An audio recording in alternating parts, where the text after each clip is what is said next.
میرے کندھوں میں سخت درد ہو رہا ہے۔ مغرب کی نماز پڑھتے اماں جی کے کانوں میں منشا کی آواز پڑی۔ لیپ ٹاپ گود میں رکھ کر بیٹھی ہوئی مہرین نے اس کی بات کو کوئی جواب نہیں دیا۔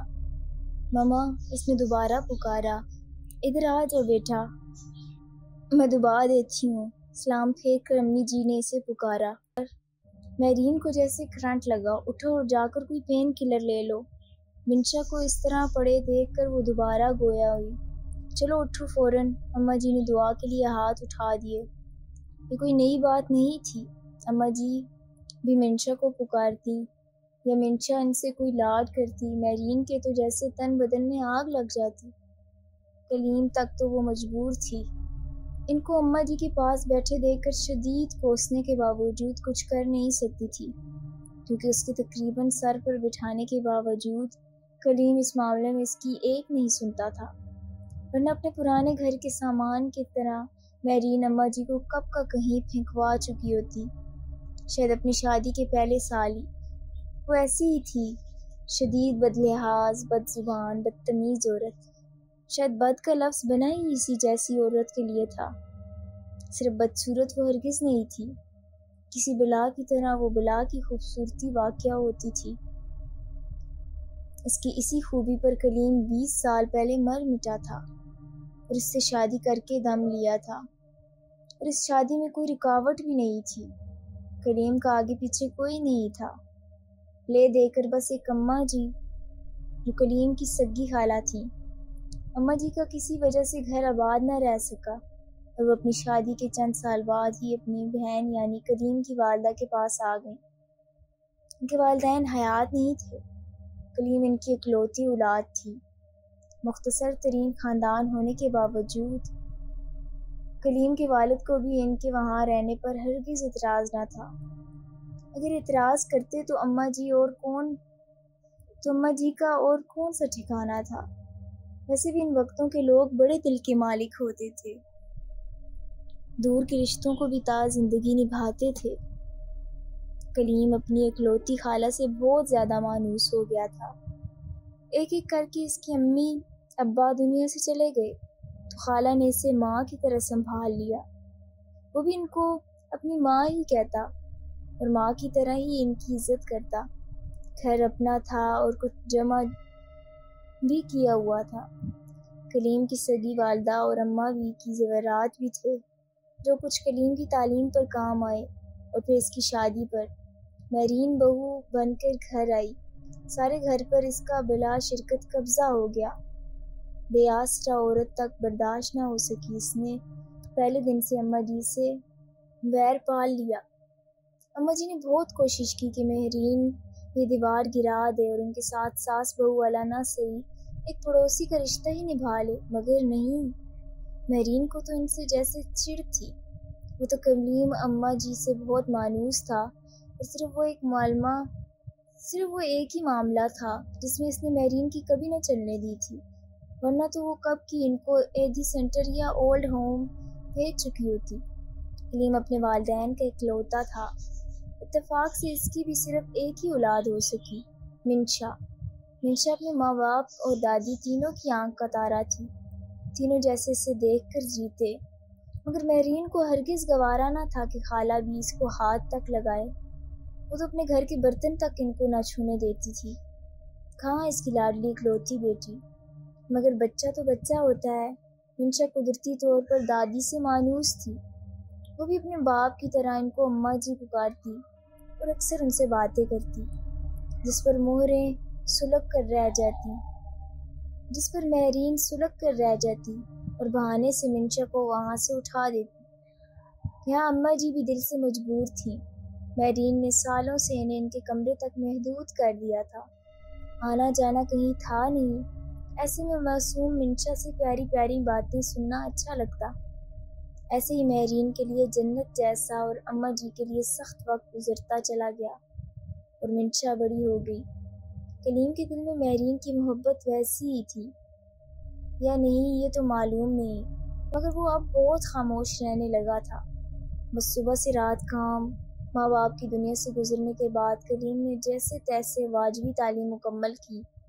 قسمت سے اچھی تھی قسمت اچھی تھی، بہت مناسب نوکری مل گئی، چھت اپنی تھی، اولاد بھی، بس ایک بچی، بہت آرام اور سکون سے گزارا ہو رہا تھا۔ مگر مہرین کو اچانک نئی سوجنے لگی۔ دراصل اس کی بہن سمرین، جو نہ صرف اس عمر میں بڑی تھی بلکہ دوسری اوصاف میں اس سے بھی کہیں آگے تھی، اپنا پرانا گھر بیچ کر اور نہ جانے کس طرح کلفٹن شفٹ ہو گئی۔ مہرین اماں جی سے تو ڈھنگ سے بات تک نہیں کرتی تھی، مگر وہ اچانک اس کا کایا پلٹنے کی وجہ سے بس کلیم کے پیچھے پڑ گئی کہ اب اس علاقے میں نہیں رہنا۔ کلیم نے شروع میں تو ٹالنے کی بہت کوشش کی، مگر وہ مہرین ہی کیا جو مان نہ جائے۔ خود ہی اسٹیٹ ایجنسیوں کے چکر لگائے، اس گھر کی قیمت لگوائی اور ایک بڑا لون لے کر کلفٹن میں فلیٹ خرید کر ہی دم لیا، جس کی قیمت کروڑوں میں تھی۔ اچھے خاصے بڑے گھر کو چھوڑ کر اس چھوٹے سے فلیٹ میں شفٹ ہو گئے، جس میں بالش بھر کے 3 کمرے اور چھوٹا سا لاؤنج تھا۔ ایک کمرہ ڈرائنگ روم کے نام ہو گیا، ایک میاں بیوی کا بیڈ روم اور ایک منشا کا۔ رہی بیچاری اماں بھی تو ان کی اوقات ہی کیا، چھوٹے سے لاؤنج میں ان کا تخت فٹ کر دیا گیا، پھر وہ نماز بھی پڑھتی، کھانا بھی کھاتی اور نیند آنے پر وہیں پڑھ کر سو جاتی۔ کلیم پر اچانک اتنا قرض کا بوجھ بڑھ گیا کہ اس کے کندھے ایک دم جھک گئے تھے۔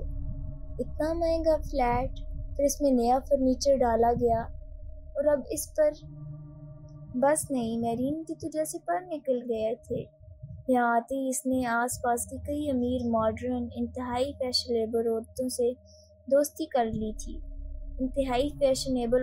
دوستیاں کر لی اور ان کے نقش قدم پر چلنے لگی۔ جو فیشن اس نے اپنی جوانی میں نہیں کیے، وہ اب اس ڈھلتی عمر میں اپنا رہی تھی۔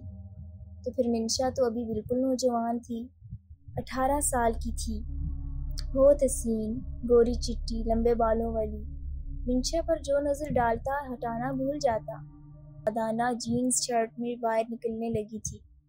اماں بھی نے 1-2 مرتبہ اعتراض کرنے کی کوشش کی، مگر ان کی کیا مجال۔ مہرین نے ان کو بری طرح جھڑک دیا۔ اب تو اس کی اماں بھی کا وجود بری طرح کھٹکنے لگ گیا۔ پرانے گھر میں تو اماں بھی کمرے میں بند تھی، مگر اب مجبوراً ان کو لاؤنج میں رکھنا پڑ گیا تھا۔ سب کچھ ان کی نظروں کے سامنے ہی ہوتا تھا، کون آ رہا ہے، کون جا رہا ہے، کس نے کیا پہنا، دوپٹہ اوڑھا یا نہیں۔ مہرین کی حد تک تو اماں بھی برسوں سے خاموش ہو چکی تھی، مگر منشا ان کا اپنا خون تھا، ان کی کلیم کی اکلوتی اولاد۔ اگر وہ ان کو اول جلول حلیے میں بغیر دوپٹے یا بال بکھرے دیکھتی تو وہ زبان کھولنے پر مجبور ہو جاتی تھی اور نہ چاہتے ہوئے بھی اس کو ٹوک دیتی تھی، جس پر مہرین کو آگ لگ جاتی۔ کلیم آ گیا بیٹا، کلیم کو دیکھ کر اماں نہال ہو جاتی۔ پہلے تو کلیم مغرب تک آ جاتا تھا، مگر جب سے اس نے اوور ٹائم شروع کیا تھا، آتے آتے دیر ہو جاتی۔ اس وقت عموماً اماں بھی عشاء کے بعد تسبیح پڑھ رہی ہوتی تھی۔ وہ جلدی سے اس کے سر پر ہاتھ پھیرتی، اس پر دم کرتی، ان کے پاس ہی تخت پر لیٹ جاتا۔ مہرین کھانا ادھر ہی لے آؤ، اس نے آواز لگائی۔ میرا بھی اور اماں بھی کا بھی۔ مہرین کھانا ان دونوں کے سامنے پٹک کر کمرے میں گھس گئی۔ دروازہ اس زور سے مارا کہ اماں بھی اچھل گئی، مگر کلیم نے اطمینان سے کھانا شروع کر دیا۔ ظاہر ہے یہ کوئی نئی بات تو تھی نہیں، دونوں ادھر ادھر کی باتیں کرتے رہے۔ ادھر مہرین اپنی بہن سے مؤ گفتگو تھی، منحوس بڑھیا، نہ جانے کب مرے گی، اس سے کب جان چھوٹے گی، اب اس کی شکل پر نظر بھی نہیں ڈالی جاتی ہے۔ وہ دل کے پھپھولے پھوڑ رہی تھی جب کلیم آتے ہی ان کو لے کر بیٹھ جاتی ہے، میرے خلاف بھڑکاتی ہے اور کلیم فوراً روک ٹوک شروع کر دیتے ہیں۔ یہ نہیں پہنو، وہ پہنو، منشا پر نظر رکھو، نماز پڑھ لیں گے نمازیں بھی جب بڑھاپا شروع ہوگا۔ یہ تو چاہتے ہیں میں ابھی سے ہر وقت میں مصلے پر بیٹھتی ہی رہوں جیسے وہ بڑھیا بیٹھی ہے، حالانکہ ایسا ہرگز نہیں تھا۔ اماں بھی نے کبھی مہرین کے خلاف کلیم کو نہیں بھڑکایا تھا۔ وہ اچھی طرح جانتی تھی کلیم مکمل طور پر جوروں کا غلام ہے، وہ مہرین کے آگے بول ہی نہیں سکتا ہے، اور یہ گھر ان کی واحد پناہ گاہ تھا۔ اگر مہرین ان کو یہاں سے نکال دیتی تو وہ کہاں جاتی؟ وہ لرز جاتی، اس ڈر سے بھی وہ بہت سی باتیں دیکھ کر نظر انداز کرتی آئی تھی، مگر اب منشا کے اطوار بہت بدلے تھے۔ ایک تو چڑھتی عمر، حسن اور پھر اس قدر آزادی، انہیں خوف آنے لگتا۔ وہ آرام سے جینز پہنتی، دوپٹہ تو جیسے اوڑھنا ہی چھوڑ دیا تھا۔ پوری شام پارک میں گھومتی۔ ان کے گھر کے قریب ایک پارک تھا جن میں چھٹی کے روز کلیم ان کو بھی لے جاتا تھا، مگر مغرب کی اذان سنتے ہی اماں بھی واپسی کا ارادہ کر لیتی تو نماز کا وقت اور پھر پارک میں موجود پرانے قدیم پرستار درخت انہیں عجیب سا ہول آنے لگتا۔ وہ منشا کو بھی اکثر منع کرتی، دیکھو منشو بیٹا، یہ لمبے بال کھول کر اتنی خوشبو لگا کر اس وقت باہر نہ نکلا کر، اور ان درختوں کے نیچے تو بالکل نہ پھرا کر۔ وہ سمجھاتی، مگر ایک منشا تھی کہ ایک بات نہ سنتی، تو میرین تو لازمی ان کے اگینسٹ جاتی۔ جاؤ منشا، وہ اس کو ترغیب دیتی، واک بہت ضروری ہے، بلکہ میرے جاگرز بھی لے آؤ۔ دونوں ماں بیٹیاں اطمینان سے باہر نکل جاتی۔ میرین نے تو کیا واک کرنی ہوتی تھی، کسی بینچ پر اپنے ہی ہم مزاج عورت کے ساتھ گپے مارتی، ان کے کپڑے دیکھتی۔ منشا درختوں کے آگے پیچھے بھاگتی پھرتی۔ ایسے ہی ایک شام بلکہ رات کو میرین پڑوسیوں کے ساتھ طویل نشست لگا کر گھر میں داخل ہوئی۔ منشا بھی پارک میں ہی تھی۔ ان مختصر مہنگے فلیٹوں میں سے نامی کوئی چیز تھی ہی نہیں۔ شام کو ساری عورتیں، لڑکیاں، لڑکے گھبرا کر باہر نکل پڑتے، کوئی شاپنگ سینٹر کا رخ کرتا، کوئی ریسٹورنٹ کا، جن کی روز شاپنگ کی یا لانگ ڈرائیو کی اوقات نہیں تھی جیسے میرین، تو وہ پارکوں میں چلے جاتے۔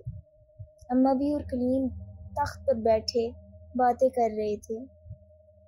میرین کو دیکھ کر کلیم کے ماتھے پر بل پڑ گیا۔ منشا کہاں ہے؟ اس نے صرف اتنا پوچھا۔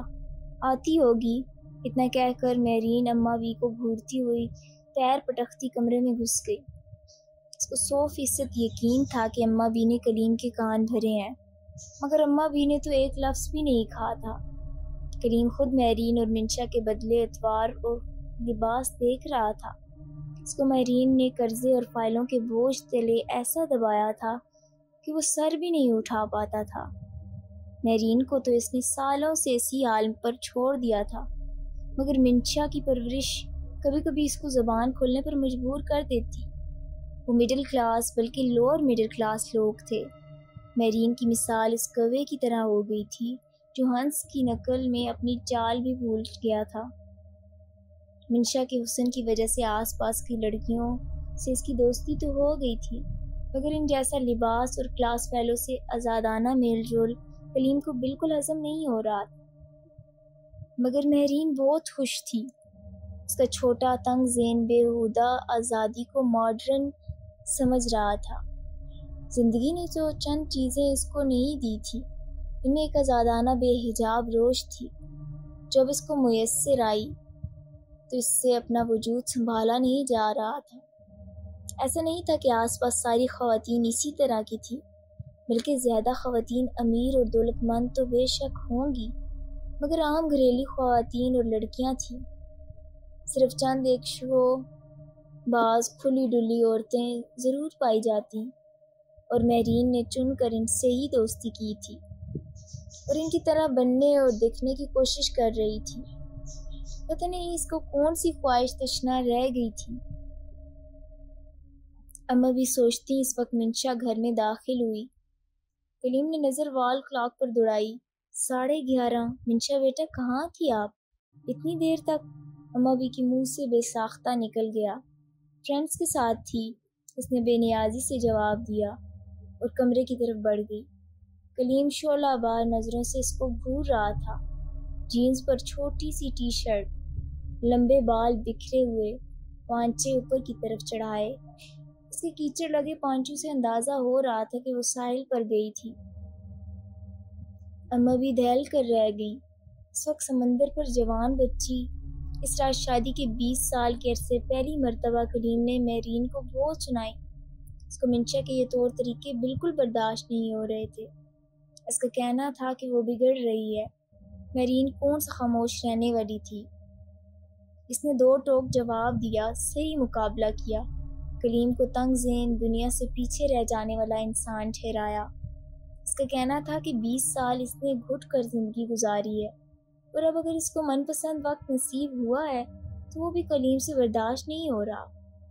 کچھ بھی ہو میرین، تم خود جو چاہے کرتی پھرو، مگر منشا میری بیٹی ہے، اسے اس قدر آزادی میں برداشت نہیں کروں گا۔ اس نے جیسے وارننگ دی تھی۔ اماں بھی اپنے تخت پر لیٹی سب سنتی رہیں۔ مختصر سا تو گھر تھا، ساری آوازیں صاف سنائی دیتی تھیں، اور وہ دونوں کون سا ملیاز کر رہے تھے، چیخ چیخ کر لڑ رہے تھے۔ صبح کلیم بغیر ناشتے کے آفس چلا گیا۔ اماں بھی پیچھے سے آوازیں دیتی رہ گئیں۔ وہ تو نہ رکا، مگر اس کے باہر نکلتے ہی میرین اپنے کمرے سے باہر نکل آئی۔ مل گیا چین آپ کو؟ ان کے سامنے آ کر کھڑی ہو گئی۔ وہ کچھ نہیں سمجھی۔ نہیں بہو، میں تو خود کلیم کو روک رہی تھی کہ ناشتہ کر کے جائے۔ زیادہ بھولی نہ بنے، کل جو گھنٹوں خالہ بھانجے کی میٹنگ چل رہی تھی، اسی کا نتیجہ ہے جو کلیم اتنا ناراض ہو رہا تھا۔ آخر آپ کو ملتا کیا ہے یہ سب کر کے؟ ویسے تو بڑی نمازیں پڑھتی ہیں، تسمیاں گھماتی ہیں، ہو نیا صورتیں مومنہ کرتوت کافراں۔ وہ انہی جملے سنا کر واپس چلی گئی۔ ہم ابھی رنج کے عالم میں بیٹھی رہ گئیں۔ لو بھلا، میں نے کچھ برا کہا ہی نہیں کلیم کو، اس کی آنکھیں نہیں ہیں کیا؟ وہ بڑبڑائیں۔ میرین اس روز کے بعد تھوڑی محتاط ہو گئی۔ وہ اچھی طرح اور اماں بھی تھوڑا تھوڑا جانتی تھی کہ منشا کے دوستوں میں لڑکے اور لڑکیاں دونوں شامل ہیں۔ میرین کو اس پر قطعاً کوئی اعتراض نہیں تھا۔ اچھا ہے اس طرح کوئی اچھا رشتہ ٹکر جائے گا، وہ سوچتی۔ اچھا ہے اس طرح کوئی اچھا رشتہ ٹکرا جائے، وہ سوچتی۔ آخر اس کی اور کلیم کی بھی تو لو میرج ہوئی تھی، مگر کلیم تو ایک سیدھا سادہ شریف لڑکا تھا۔ اس نے فوراً ہی اس لیے اپنا رشتہ اس کے گھر بھجوا دیا تھا۔ کبھی اس سے باہر ملاقاتیں اور پھر ان سے فائدہ اٹھانے کی کوشش نہیں کی تھی۔ یہاں وہ اٹک جاتی۔ منشا کے دوست ان کی حلیے ہوئے ان کی ذہنیت کی گواہی دیتے۔ انہوں نے ابھی کیا شادی بیاہ کے بارے میں سوچنا تھا، لیکن پھر اس کو گھبراہٹ ہونے لگتی۔ خیر وہ سنبھل جاتی، دیکھا جائے گا جو ہوگا۔ اس واقعے کے بعد تو میرین جیسے اماں بھی کو کاٹ کھانے کو دوڑنے لگی۔ اپنا کریم کا غصہ وہ اماں بھی پر اتارنے لگی تھی، اور تو اور اس کی بس میں کچھ ہوتا نہیں تھا۔ منشا کو ان کے پاس جانے سے روکنے لگی، جس طرح وہ اس کو بچپن میں روکتی تھی۔ اماں بھی اس کو کالج جاتے ہوئے اور پھر ہمیشہ باہر نکلنے سے پہلے اپنے پاس بٹھاتی، اس کی پیشانی چومتی، دیر تک اس پر قرآنی آیتیں اور دعائیں پڑھ کر دم کرتی، حصار کھینچتی۔ مگر اب میرین منشا کو باقاعدہ بازو سے پکڑ کر ان کے پاس سے گھسیٹ کر لے جاتی۔ جاؤ، تمہیں دیر ہو رہی ہے جادوگرنی، وہ اماں بھی کو دیکھ کر نفرت سے بڑبڑاتی۔ مگر منشا آج کل کسی بات پر جیسے غور ہی نہیں کر رہی تھی، وہ جیسے اپنے حواسوں میں ہی نہ تھی، کھوئی کھوئی رہتی، یا تو گھنٹوں باہر رہتی یا پھر گھنٹوں اپنے کمرے میں بند نہ جانے کیا کرتی رہتی۔ میرین کے پاس ان باتوں کو محسوس کرنے کے لیے وقت نہیں تھا۔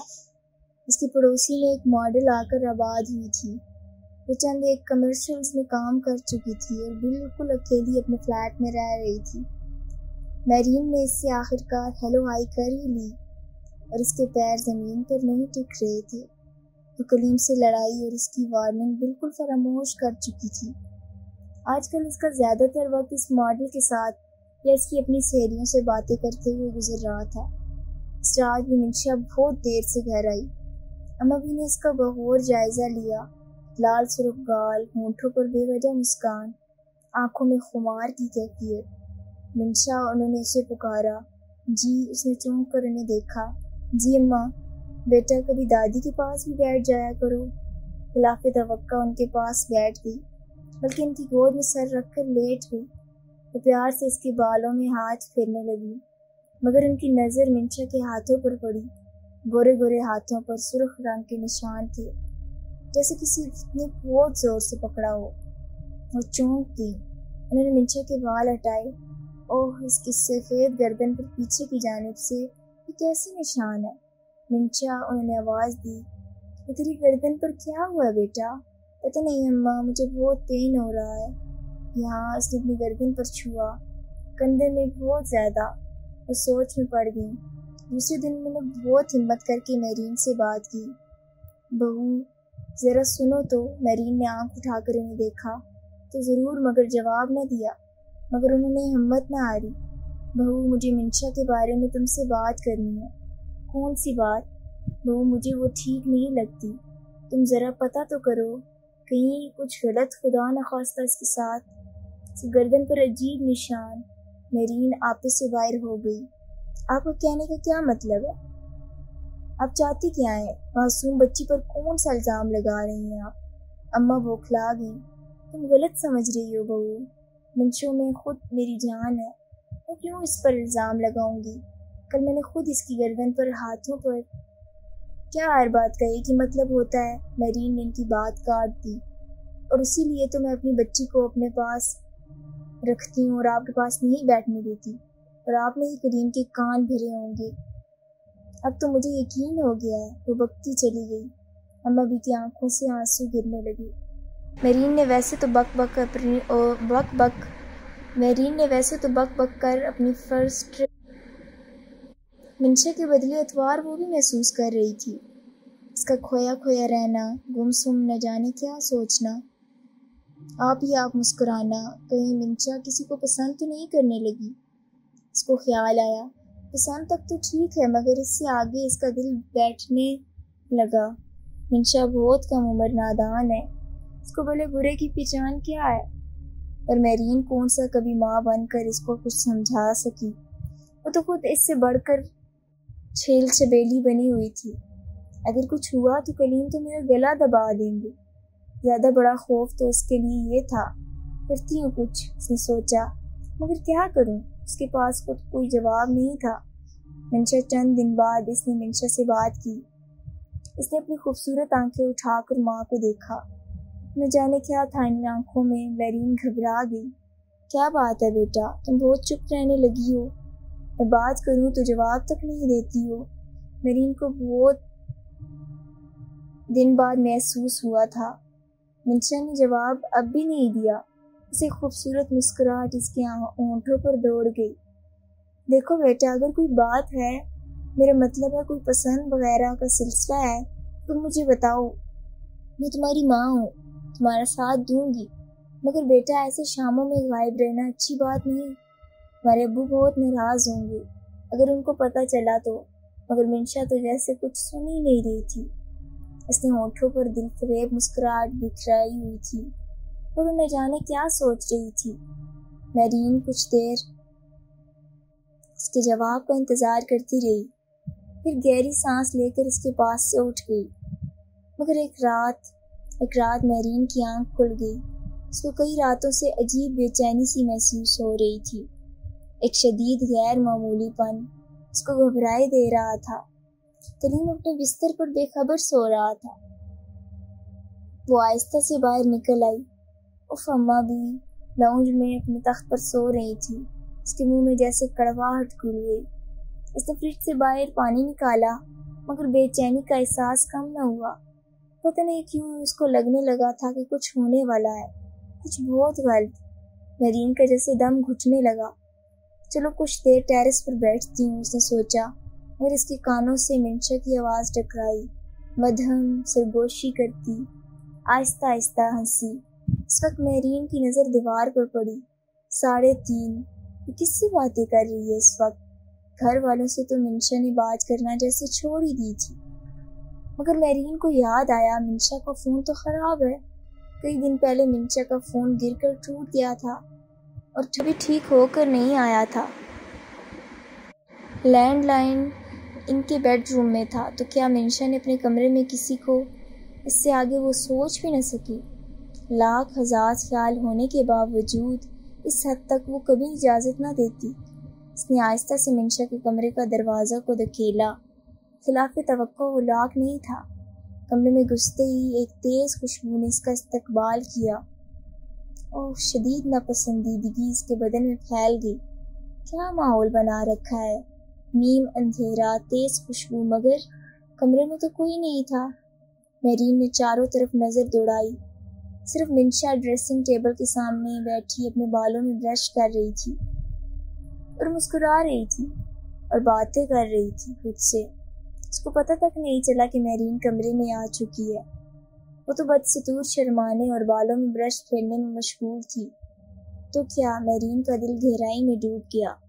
مجھے میری بچی کو کوئی نفسیاتی بیماری ہو گئی ہے۔ ہائے میری اکلوتی بچی کو، میری جان۔ اس کی آنکھوں سے آنسو بہنے لگے۔ میری نظر انداز کرنے کا نتیجہ یہ سب؟ اس نے سوچا۔ نہیں، اس نے کھڑے کھڑے فیصلہ کیا، میں اب ایک لمحہ اس کو اکیلا نہیں چھوڑوں گی، اس کا علاج کرواؤں گی، کبھی اس کو نظر انداز نہیں کروں گی۔ میری منشا، کہتے ہوئے وہ آگے بڑھی اور چاہا کہ منشا کو اپنے بازو میں بھر لے، مگر یہ کیا؟ بات تو اس سے کہیں زیادہ تھی، بہت زیادہ، شاید ناقابل علاج۔ منشا آئینے میں خود سے باتیں نہیں کر رہی تھی، بلکہ آئینے میں وہ تھا، کوئی اور، نہ جانے کون۔ آئینہ میں منشا کا نہیں، ایک نوجوان کا عکس تھا، خوبصورت نوجوان۔ اس کی نظریں میرین سے ٹکرائیں اور وہ مسکرانے لگا، مگر اچانک اس کی خوبصورت یک لخت غائب ہو گئی اور وہ شاید اپنی اصل شکل میں آ گیا، مکروہ، بھیانک۔ میرین پاگلوں کی طرح کمرے میں نکل کر باہر بھاگی، راستے میں لاؤنج پر پڑے تخت پر ٹھوکر کھا کر گر پڑی۔ کون ہے؟ اماں بھی نے گھبرا کر پکارا۔ کوئی نہیں اماں بھی، میرین نے بمشکل آواز نکالی، اور نہ جانے کیوں اماں بھی کے کمزور قدموں سے لپٹ کر رونے لگی۔ اب اسے اپنے کیے پر سخت ندامت ہو رہی تھی، اسے اپنے گناہوں کا احساس ہو رہا تھا، مگر کیا فائدہ؟ اس نے اپنی بیٹی کی پرورش کی نہیں، مگر اب اس پچھتاوے کا کیا فائدہ؟